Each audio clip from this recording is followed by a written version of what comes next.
rođene mi majke, dao bih svoj život za Kosovo i Metohiju i duša me boli kada vidim svoje drugove oko sebe kako se ponašaju ovim trenucima. Zovem ih da palimo za Beograd u četvrtak, a njihovi odgovori su ne mogu, idem da kupim jaknu, izlazim uveče. Skoro sam se razočarao. Naravno ima i onih normalnih koji razmišljaju patriotski, ali smo u manjini. Ovo su bile reči pokojnog Zorana Vujovića pre 6 meseci, momak je tačno pre 6 meseci nastradao u američkoj ambasadi.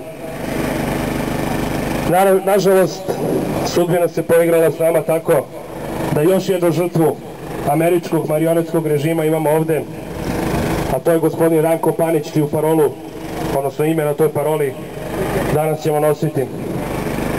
Ranko Panić je bio kriv samo zato što je došao da iskaže svoje nezadovoljstvo sramnim izručenjem Radovana Karadžića i naravno brutalno je prebijen. Naši mediji o tome su ćutali.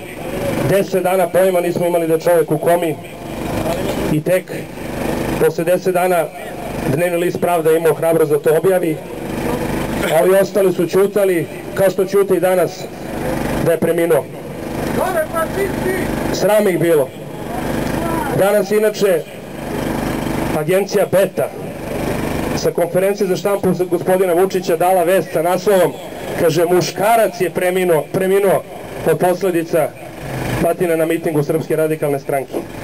Pa nije to muškarac, on ima ime i prezime, se zove Ranko Panić. Kako vas nije sramota, ljudi, imate li vi duše? Ranko koji je, kako ste čuli, brutalno pretučen, ni zbog čega, nijednu svoju krivicu nije napravio. Sami znate kakav je taj skup 19. bio ovde na ovom mestu, da niko od prisutnih koji su došli ovde da iskažu protest i da prisutnuju tome skupu, da daju podršku Radovanu Karadžiću nije došao sa namerom da pravi neki incident i da se tuče sa policijom.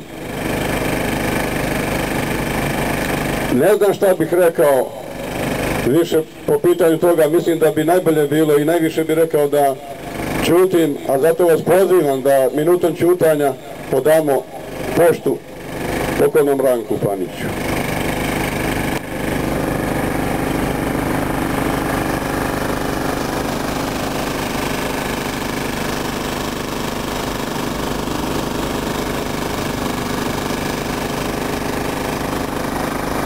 Slava mu i hvala. Borio se za demokratiju.